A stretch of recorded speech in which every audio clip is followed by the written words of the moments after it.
hire purchase system and installment sale. So in the books of hire vendor journal entries చూద్దాం. In the books of hire vendor journal entries రాసేటప్పుడు in the books of hire purchaser లో వచ్చినట్టుగానే maximum same transactions ఉంటాయి irrespective of depreciation ఒకటి in the books of hire vendor లో రాదు. ఎందుకని hire vendor books లో డిప్రిషియేషన్ కి అకౌంటింగ్ ఉండదు అని అంటే హైర్ వెండర్ కి అది స్టాక్ ఇన్ ట్రేడ్ కాబట్టి, ఓకే, స్టాక్ ఇన్ ట్రేడ్ మీద డిప్రిషియేషన్ అప్లికబుల్ అవ్వదు. సో ఫస్ట్ ట్రాన్సాక్షన్ ఏంటి అని అంటే ఆన్ క్యాష్ ప్రైస్ అన్నమాట, on cash price.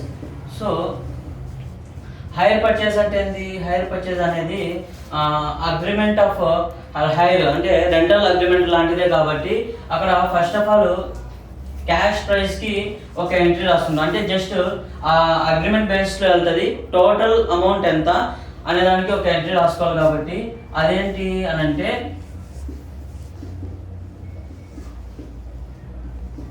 Hire purchaser account debtor to hire purchase sale account.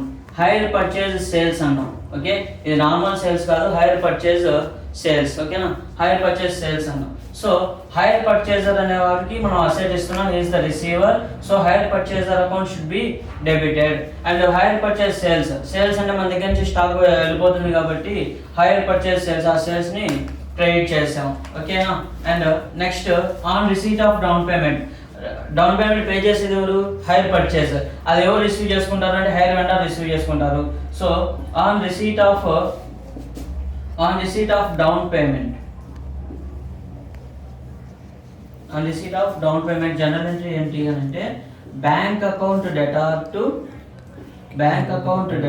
To hire purchaser. So hire purchaser గా మనం pay చేస్తున్నాడు.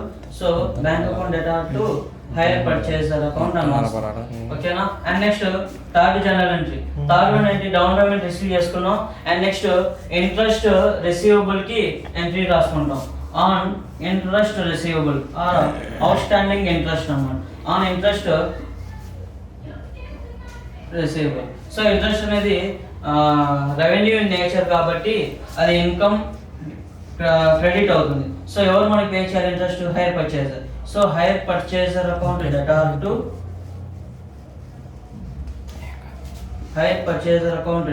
To interest account, okay. And fourth one ఏంది? Due date రోజున instalment pay చేస్తారు. On payment of instalment journal entry రాస్తున్నాం. On payment of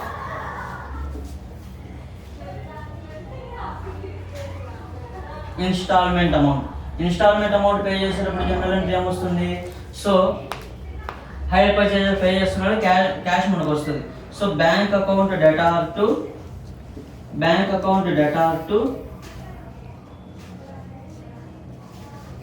hire purchaser account, bank account debtor to hire purchaser account. And next finally ఈ interest అనేది profit and loss account కి transfer చేయాలన్నమాట. Interest profit and loss account కి transfer చేయాలి. దానికి entry ఏంటి?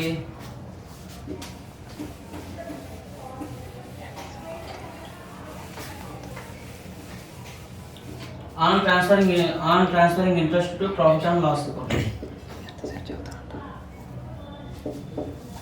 On transferring interest to profit and loss account. So ఇది income కాబట్టి profit and loss account credit అవుతుంది. Interest account debtor to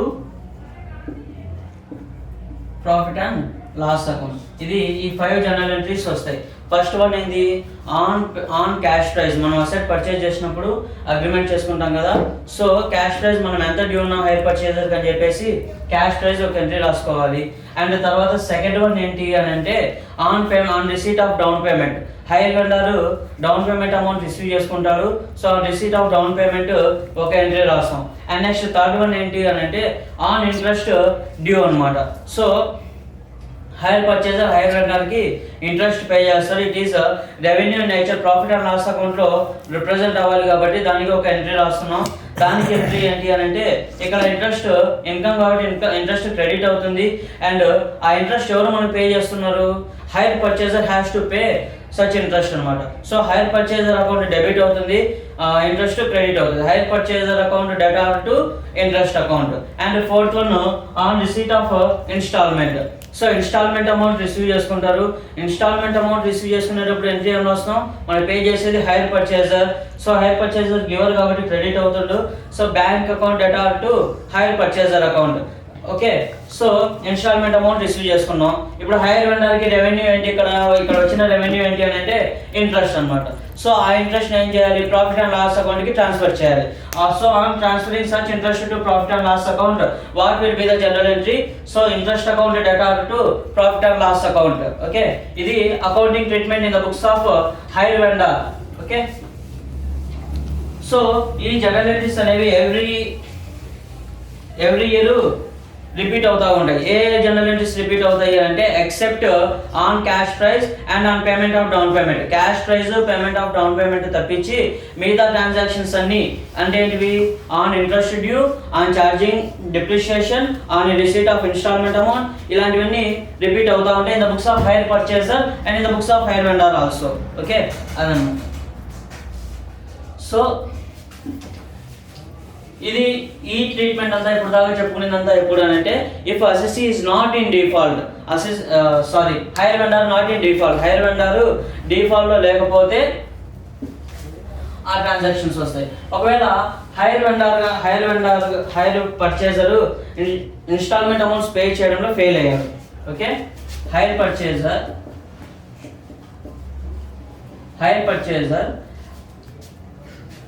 instalment amounts pay చేయడంలో ఫెయిల్ అయ్యాడు అనమాట. So hire purchaser instalments amount pay చేయడంలో ఫెయిల్ అయితే treatment ఏముంటుంది అని అంటే హైర్ వెండర్ ఏం చేస్తాడు? హైర్ వెండర్ రీపొసెషన్ తీసుకుంటాడు. హైర్ వెండర్ ఏం చేస్తాడు? రీపొసెషన్. ఆ రీపొసెషన్ అనేది 2 టైప్స్ ఉంటుంది. ఆ రీపొసెషన్ ఎన్ని టైప్స్ ఉంటుంది? 2 టైప్స్. అదేంటిది? Complete repossession, partial repossession. Complete repossession, partial repossession. ఈ 2 టైప్స్ గా రీపొసెషన్ చేసుకుంటారు. కంప్లీట్ రీపొసెషన్ ఎప్పుడు చేసుకుంటారు? పార్షియల్ రీపొసెషన్ ఎప్పుడు చేసుకుంటారు అని అంటే ఒకవేళ ఎంటైర్ డ్యూ అమౌంట్, ఓకేనా, ఎంటైర్ డ్యూ అంటే అవుట్ స్టాండింగ్ ఇన్స్టాల్మెంట్స్ కనుక ఈ కంప్లీట్ అసెట్ వాల్యూ కంటే ఎక్కువ ఉంటే, entire instalments complete asset value కంటే ఎక్కువ ఉంటే అప్పుడు కంప్లీట్ రీపొసెషన్ చేసుకుంటారు. పార్షియల్ రీపొసెషన్ ఎప్పుడు చేసుకుంటారంటే డ్యూ అమౌంట్, ఓకేనా, ఈ డ్యూ అమౌంట్ అనేది అసెట్ కంటే తక్కువ ఉంటే, అసెట్ వాల్యూ కంటే చాలా తక్కువ ఉన్నప్పుడు పార్షియల్ రీపొసెషన్ చేసుకుంటారు అనమాట. సో కంప్లీట్ రీపొసెషన్ కి జనరల్ ఎంట్రీస్ ఎలా రాయాలి, in the books of hire పర్చేజర్లో ఏమొస్తాయి, in the books of hire వెండర్లో ఏమొస్తాయి అని చెప్పేసి చూద్దాం. So in case of రీపొసెషన్,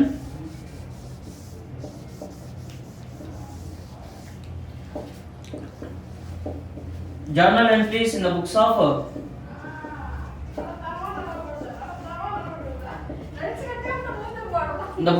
hire vendor, hire purchaser. So hire purchaser books లో జనరల్ ఎంట్రీస్ చూద్దాం. సో ఫస్ట్ ఆఫ్ ఆల్ ఏంటి అంటే ఇక్కడ అసెట్ ఉంది, అసెట్ అకౌంట్ ఒకటి ఉంటుంది, అండ్ హైర్ వెండర్ కూడా ఉన్నాడు. So asset until payment of last instalment asset కూడా మనది కాదు. అండ్ హైర్ వెండర్కి మనం పే చేయాల్సిన రెస్పాన్సిబిలిటీ ఉంది. ఎందుకని? మనం అసెట్ వాడుకునేందుకు మనం హైర్ వెండర్కి మనం పే చేయాలి. సో ఇక్కడ ఏమవుతుంది అంటే మనం హైర్ వెండర్కి అమౌంట్ పే చేయాల్సిన అమౌంట్ పే చేయడంలో ఫెయిల్ అయ్యాం. సో హైర్ వెండర్ ఏం చేస్తాడు? మనం హైర్ వెండర్కి అమౌంట్ పే చేయలేదు కాబట్టి ఈ అసెట్ని తీసుకెళ్ళిపోతాడు అనమాట. ఈ సిచ్యువేషన్లో మనకి 2 అకౌంట్స్ క్లోజ్ అయిపోతున్నాయి. ఆ 2 అకౌంట్స్ ఏం క్లోజ్ అవుతున్నాయి? అసెట్ అకౌంట్ ఒకటి క్లోజ్ అవుతుంది, హైర్ వెండర్ అకౌంట్ కూడా క్లోజ్ అవుతుంది. సో ఫస్ట్ ఎంట్రీ మనం ఆన్ క్యాష్ ప్రైస్ ఎంట్రీ రాస్తాం. ఆన్ క్యాష్ ప్రైస్ ఎంట్రీ రాసినప్పుడు ఏం రాస్తాము అని అంటే asset under hire purchases account debtor to hire vendor account అని రాస్తాం కదా. ఇప్పుడు ఆ ఎంట్రీ రివర్స్ అవుతుంది అనమాట. అంటే ఏంది? ఫస్ట్ ఎంట్రీ ఏంటంటే on closing asset account. Asset account close చేసేటప్పుడు ఎంట్రీ ఏమైనా వస్తాం, hire vendor account debtor to hire vendor account debtor to asset under hire purchases account. So hire vendor account debtor to asset under hire purchases account. ఇక్కడ hire vendor account clear అయిపోయింది, hire asset under hire purchases account close అయిపోయింది అనమాట. And next second one ఏంటంటే ఇప్పుడు hire vendor మన దగ్గర నుంచి reposition తీసుకున్నాడు, ఓకేనా. ఆ హైర్ వెండర్ రీపొజిషన్ తీసుకునేదాకా మనమైతే ఇన్స్టాల్మెంట్స్ పే చేసాం. ఆ ఇన్స్టాల్మెంట్స్ పే చేయడం వల్ల మనకు ప్రాఫిట్ ఆ లాస్ అని చెప్పేసి క్యాలిక్యులేట్ చేసుకోవాలన్నమాట. ఆ ప్రాఫిట్ ఆ లాస్ ని కూడా క్వాంటిఫై చేయాలి. ఓకే, ఆ ప్రాఫిట్ ఆ లాస్ ని ఎలా క్వాంటిఫై చేస్తాము అని అంటే ఆన్ ప్రాఫిట్ ఆన్ రీపొజిషన్ అయితే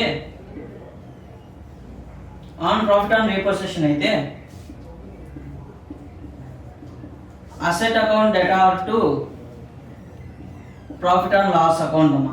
సో ప్రాఫిట్ ఆన్ రీపొజిషన్ మీద ప్రాఫిట్ అని మనకు ఎలా తెలుస్తుంది అని అంటే ఇఫ్ టోటల్ అమౌంట్ డ్యూ, మనం హైర్ వెండర్ కి అమౌంట్ డ్యూ ఉంటాం కదా, ఆ హైర్ వెండర్ కి మనం డ్యూ ఉన్న అమౌంట్ కనుక అసెట్ వాల్యూ కంటే ఎక్కువ అయితే, ఓకేనా.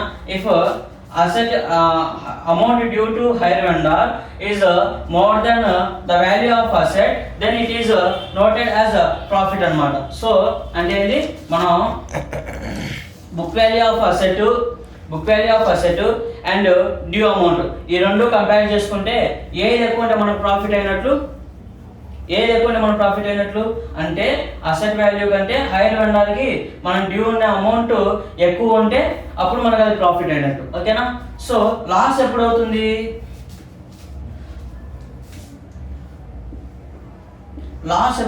అని అంటే మన బుక్ వాల్యూ ఆఫ్ అసెట్ కనుక అమౌంట్ డ్యూ కంటే ఎక్కువ ఉంటే అది లాస్ అవుతుంది అనమాట. ఆన్ రీపొజిషన్ మీద లాస్ ఉంటే దాని P&L అకౌంట్ కి డెబిట్ సైడ్ కి ట్రాన్స్ఫర్ చేస్తాం. Profit and loss account debtor to asset account. ఇది స్టేట్మెంట్ అన్నమాట. హైర్ పర్చేజర్ బుక్స్ లో ఓన్లీ 2 ఎంట్రీస్ వస్తాయి, on closing asset account and hire vendor account debtor to asset under hire purchases account. And next second one ఏంటంటే on profit or loss on repossession. So repossession చేయడం వల్ల మనకు profit వచ్చిందా loss వచ్చిందా అని చూస్తాం. ఒకవేళ ప్రాఫిట్ వస్తే asset account debtor to profit and loss account అని రాసుకుంటాం. లాస్ ఆన్ రీపొజిషన్ అయితే profit and loss account debtor to asset account. Okay, adi in the books of hire purchaser. So in the books of hire vendor em vastundi anante same goods repossessed entry vastundi in the books of hire vendor kada. So in the books of hire vendor em vastayi goods repossessed vastundi first. On goods repossessed, so on goods repossessed journal entry ఏమవుతుంది అంటే first మనం hire purchaser ని debit చేసాం కదా, ఇప్పుడు ఆ debit చేసిన hire purchaser ని క్రెడిట్ చేయాలి. అంటే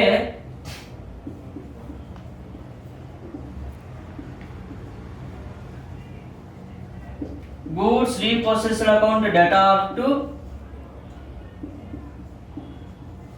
hire purchaser account. Okay, simply goods comes in కాబట్టి goods repossessed account debtor and hire purchaser మనకి గూడ్స్ ని రిటర్న్ ఇచ్చేస్తున్నాడు, ఈజ్ ద గివర్. సో ఈ హైర్ పర్చేజర్ క్రెడిట్ అవుతున్నాడు. సో ఇప్పుడు గూడ్స్ రీపొసెస్ చేసుకున్నాడు, ఎవరు రీపొసెస్ చేసుకుంది, హైర్ వెండర్ రీపొసెస్ చేసుకున్నాడు. సో ఈ గూడ్స్ అనేవి వారికి అసెట్, అంటే వారి బిజినెస్ లో యూజ్ చేసుకుంటారు, బాగా యూజ్ చేసింటారు. సో ఆ గూడ్స్ డ్యామేజ్ ఉంటాయి కాబట్టి ఆ డ్యామేజ్ లేదంటే వేరే whatever it may be వాటి మీద కొన్ని రిపేర్స్ అండ్ మెయింటెనెన్స్ చార్జెస్ ఇవన్నీ ఉంటాయి. So on expenses reconditioning charges ఉంటాం, on expenses on goods repossessed. So goods repossessed మీద ఏవైనా ఎక్స్పెన్సెస్ పెడితే ఆ ఎక్స్పెన్సెస్ ని గూడ్స్ రీపొసెస్డ్ అకౌంట్ కి డెబిట్ చేయాలి. So goods repossessed account debtor to goods repossessed account debtor to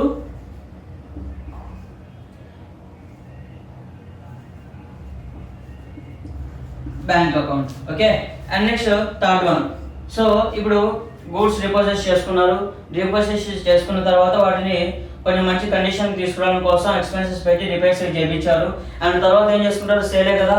so on sale of goods repossess, on sale of goods repossess. Normal sales రాసినట్లనే journal entry రాస్తాం. ఏంటిది, bank or debtors account debtor to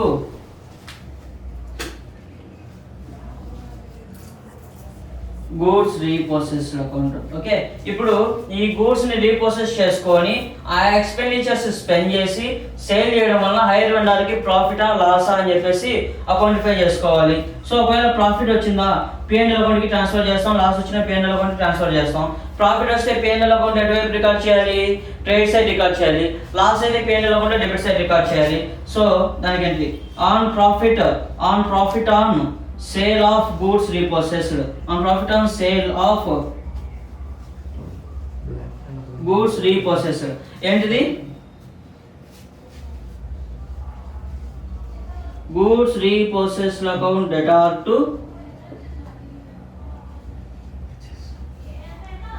profit and loss account వస్తుంది.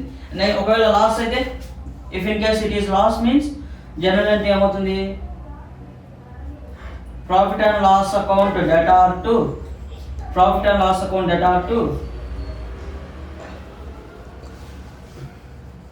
goods repossessed account వస్తుంది. అదే sir. So in the books of hire vendor ఏం చేస్తున్నారు, first goods repossess చేసుకుంటున్నారు. At the time of repossession journal entry ఏంటి, goods repossess account debtor to hire purchaser account. ఇంతటితో in the books of hire vendor hire purchaser account close అయిపోతుంది. In the books of hire vendor hire purchaser account close అయిపోతుంది. And next on expenses on goods repossessed. So goods repossessed మీద reconditioning charges ఏమైనా pay చేస్తే అవేంటి, goods repossessed account debtor to bank account అన్నమాట. And next third one, so ఇప్పుడు goods repossessed మనం repossess చేసుకుంటే మళ్ళీ అగైన్ సేల్ చేసుకుంటారు కదా. So on sale of goods repossessed generate ఏంటి అంటే bank or debtors account debtor to goods repossessed account. So ఇప్పుడు గూడ్స్ రీప్రొసెషన్ చేసుకున్నాం, దాని మీద ప్రాఫిట్ వచ్చిందా లాస్ వచ్చిందా. ఒకవేళ ప్రాఫిట్ అయితే goods repossessed account debtor to profit and loss account. If it is loss means profit and loss account debtor to goods repossessed account. Okay, clear. Thank you guys.